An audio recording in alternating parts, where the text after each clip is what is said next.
So Mike here, just wanting to walk you through the brine that I have that I'm about to get heated up to dissolve all of the stuff in it. So I have a tablespoon of kosher salt, a tablespoon of light brown sugar.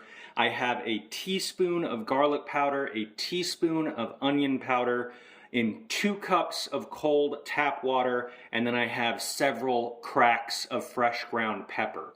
I'm going to go ahead and get this going right now so that it can get heated up, and then once this is completely dissolved and heated, I'm going to let it cool down to just over room temperature, maybe about 100 degrees or so.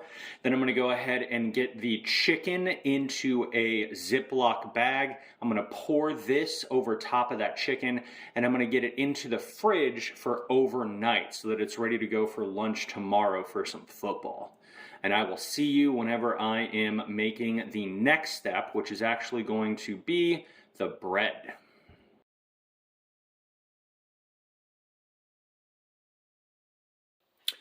All right, so I am back. I'm going to be making the rolls for my chicken sandwich.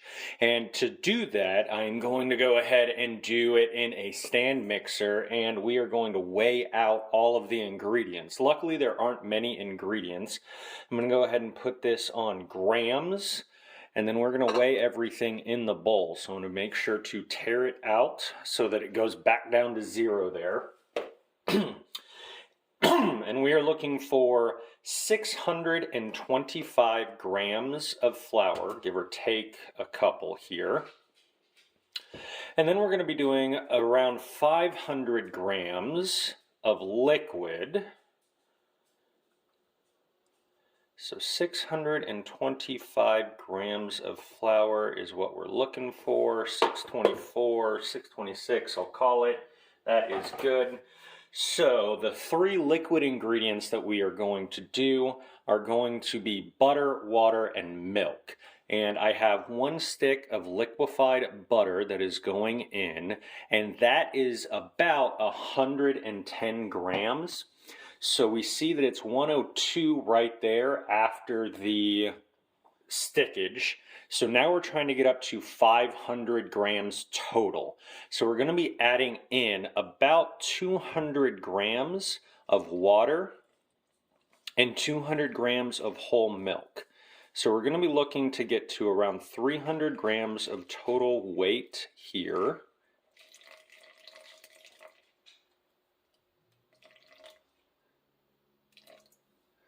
.309 is fine. And now we're just going to be trying to get up to around 500. So the 500 is what we're looking for the total weight. 501 right there. So now we're going to tear it out, and we have 2 more ingredients. We need to get some salt in there, and we're going to get some yeast in there. So we're going to go with 18 grams of just regular table salt. So 18-ish grams.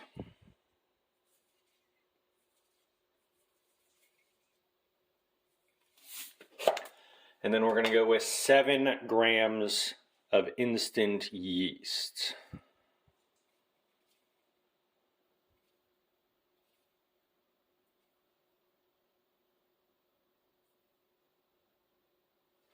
And there we go. So this right here is the recipe for my bread. I'm going to go ahead and get this into my actual stand mixer. I'm going to go ahead and get this started on low just so that it can get working. And then after it's gotten combined, then I'm going to go ahead and really crank it up so that it can get the kneading done in this bowl and I don't have to do any kneading. So I'm going to let this run and I will show you what it looks like whenever it is ready to rest. Alright, so my dough is done. It has been going for about 6 minutes and you can already see that it is taking a long time to fall off of the hook. That means that there's some gluten developing. You're able to pull it and stretch here without it tearing right away. So that means that this is good to go. So now it is going to sit and rest for about 2 hours, maybe an hour and a half. My place is a little cold right now because it is the winter, and I am just going to go ahead and let this rest. It's going to double in size, and then I'm going to portion it out into some rolls and get those baked off here in a little bit. So I will come back and show you what this all looks like when I'm at the next step. So as you can see, the dough has risen in size. I honestly probably let it overproof a little bit, but we are going to go ahead and deflate it as we pull it out so that we can actually shape it. And I'm going to shape this into a couple of things so that I have things to use throughout the week. I am going to give it a little more flour so that it doesn't stick. But I'm going to do some rolls for the 24-hour chicken sandwich, and I'm going to do some hoagies, some nice long hoagie rolls, because I want to have a couple of hoagie sandwiches there. So we're just going to divvy this up here into half. We're going to do about 4 rolls and then 2 hoagies. So for the rolls, I just want to flatten them out a little bit. Bring over the ends like so, so that when you flip it over, you have a nice top. Spin it around, and then that is going to get set aside until I am ready with everything. And I'm just going to do all of these here, so that you can see the shaping process. And you're going to want to keep the seam side down as you're doing this, so that as those bake, they stay closed.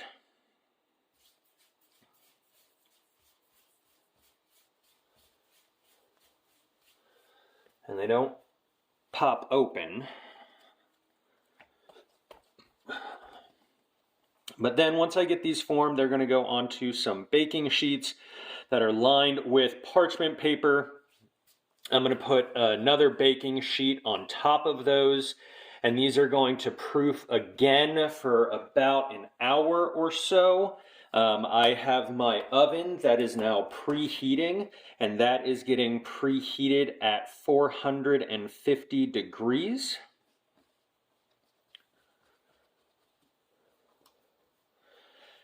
And then these will bake for anywhere from about 20 to 25 minutes, depending upon how hot my oven is actually going to be. But I'm going to play the time by ear, and I'm going to show you what that looks like whenever we get there. Now, one other thing that I am going to do with this is that I am going to be brushing it with an egg wash and then dusting the tops of my buns here with some sesame seeds. And I'm going to leave the tops of my hoagie rolls here plain, other than giving them a brushing of egg wash, and then everything is going to get a little bit of salt as well. So I'm going to put these on the baking sheet. As you can see, they're not entirely well formed. I am just a beginner, but they're going to be delicious. So I'll show you what they look like before they go in the oven, and I will be back shortly. All right, so I have let the bread proof for about 45 minutes. I am now going to brush it with an egg wash so that it gets a nice golden brown color as it is baking. And then for the 4 circular buns, I am going to sprinkle those with sesame seeds so that they have a nice texture for it. I'm not going to sprinkle any sesame seeds over my long hoagie rolls here. Those are just for sandwiches, like deli sandwiches, whereas the round buns here are going to be for my 24-hour chicken sandwich that I will have to film and finish tomorrow and show you what that looks like then. But we have an egg wash applied. Now we are going to go ahead and sprinkle some sesame seeds over the top of these 4 buns here. And now they're going into a preheated 450 degree oven. Those are going to bake for about 20 to 25 minutes. And then I will be back to show you what they look like out of the oven before I wrap up cooking for tonight, because my chicken is still brining in the oven, and you will have to wait to see what that looks like tomorrow. But I'll be back to show you the bread shortly. So we are 20 minutes later, and you can see that they are nice and beautifully golden brown. So I pulled them out of the oven. If you need to leave them for a little bit longer, feel free. But now I'm going to go ahead and separate them, that they kind of congealed a little bit. Put them onto a cooling rack and let them cool completely. I'm not even going to break into any of these until tomorrow when I get into my chicken sandwich. So that is the next thing that you're going to see, is me preparing my brined chicken breast that is currently in the fridge. And I will walk you through that tomorrow, and I can't wait to get some sleep. So I'll see you later.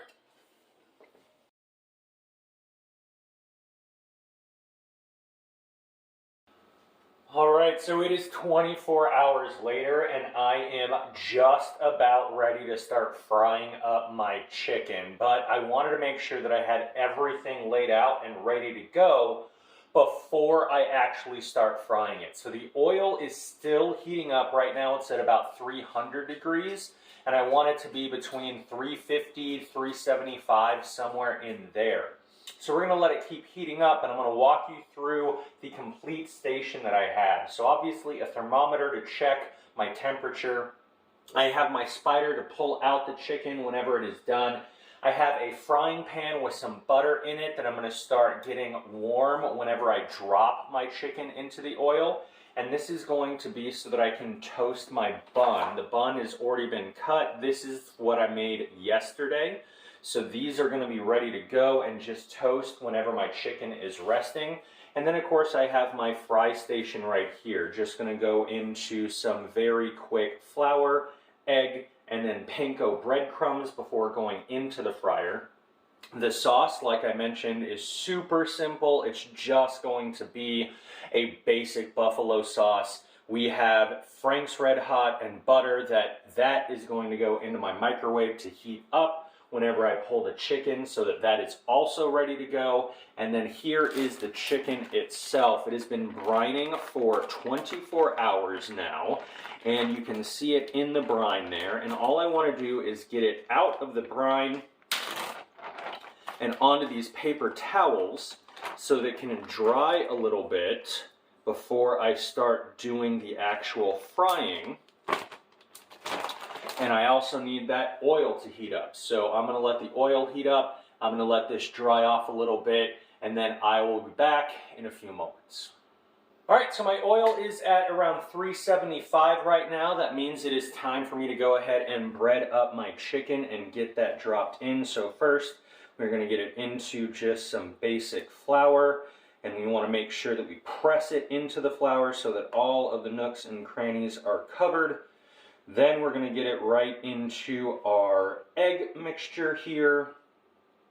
And again, make sure that everything is covered. And I'm not too worried about my hand getting all clubbed up because I'm just doing this one piece of chicken here. But if you were to scale this up and do more, feel free to not use a single hand on this. And go ahead and push panko all the way into the crevices. You want a very nice coverage on this. I'm making a little bit of a mess.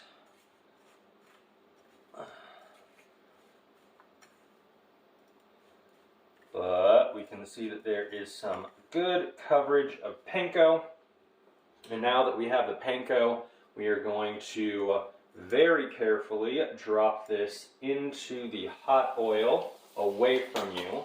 Cover it back with your splatter guard. And then, like I said, I want to get this pan nice and warm with the butter so that that is nice and hot and ready to go. So that when I pull the chicken, I need to start toasting the bun, heating up my sauce, the chicken will rest, and then I'm able to assemble everything after that. So I'm going to show you that last couple of steps here in a few minutes whenever I'm ready to pull the chicken. I'll be back. So the chicken has been going for a few minutes. I did turn it over once because it's in a shallow fry. It is almost there. You can see just how golden brown it is, but I want to give it just another minute so that it is completely cooked. While that is finishing, I have the pan here with the butter that is nice and hot, and I'm going to start toasting up my buns so that those can go ahead and get nice and delicious as well. And I want to spin this around a little bit so that it can soak up all of that extra butter. And then we're just going to let that sit. The chicken is now ready to pull out. So we're going to go ahead and grab the spider, very carefully pull it out, and then bring it over to a waiting cooling rack. Turn off the heat for the oil, and now we are going to get our buffalo sauce heating up into the microwave. Make sure that you keep a cover on it, not completely covered, but you want to let the steam out. This way, it's not going to splatter all over your microwave, but by leaving a crack open, it will allow steam to come out. So we're going to let all of these things just sit. You already see that it is getting nice and toasty in there. So we're going to let this keep going. And I will show you this when it is finally ready to completely put together.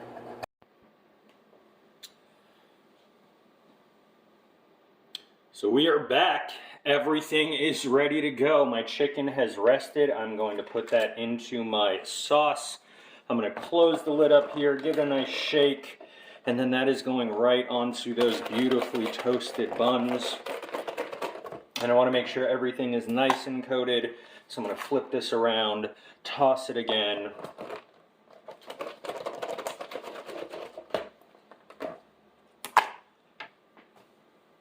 And then this right here is what I've been waiting for 2 days at this point. That is my 24-hour chicken sandwich.